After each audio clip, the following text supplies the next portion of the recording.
মানুষ খাদ্য পাবে কোথা থেকে? রেশন বন্ধ হয়ে গেলে মানুষ যেন আমাকে দোষ না দেয়, কারণ আমি তো রেশনটা দিতে চাই। ফুড ডিপার্টমেন্টের প্রিন্সিপাল সেক্রেটারিকে নিয়ে গেছে অবজারভার করে, কখনো দেখেছেন? ডেভেলপমেন্ট ওয়ার্ক চালায়, এরা কিন্তু ইলেকশন করে না। এরা গভর্নমেন্টের এক একটা কি অফিসার, পঞ্চায়েত ডিপার্টমেন্টের অফিসারকে বলছে অবজারভার হয়ে যেতে।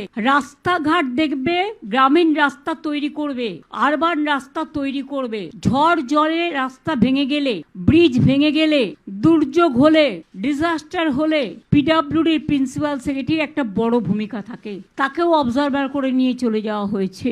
এবং আমি শুনেছি আরো কয়েকটা ডিপার্টমেন্ট যারা সেক্রেটারি, স্পেশাল সেক্রেটারি। দেখুন, প্রতিবার যখন ইলেকশন হয় আমাদের রাজ্য থেকে অনেক অবজারভার চায়, আমরা দিই যতটা পারি, কিন্তু যখন এই রাজ্যেই ইলেকশন, তখন এই রাজ্যের যদি সবাইকে নিয়ে চলে যাওয়া হয়, তাহলে ভিন রাজ্যের লোক কি বাংলাকে চেনে? তারা এখানকার কালচারটাই জানে না, এখানকার মানুষকেই চেনে না, এখানকার জিওগ্রাফি চেনে না, এখানকার ইতিহাসই চেনে না, এখানকার সংস্কৃতিই চেনে না, এখানকার সম্প্রীতি চেনে না, এখানকার বুথ চেনে না, এখানকার ব্লক চেনে না, এখানকার সাব ডিভিশন চেনে না, এখানকার জেলা চেনে না, এখানকার উৎসব কবে কি হচ্ছে না হচ্ছে, সর্বধর্মের সমন্বয় কিছুই চেনে না, কিছুই জানে না। তাহলে কে দেখবে এসব? এরপরে যদি কোনো ঘটনা ঘটে এর জন্য দায়ী থাকবে বিজেপি সরকার, কারণ নির্বাচন কমিশন বিজেপি সরকারের বাইরে নয়, তাদের তোতা পাখি।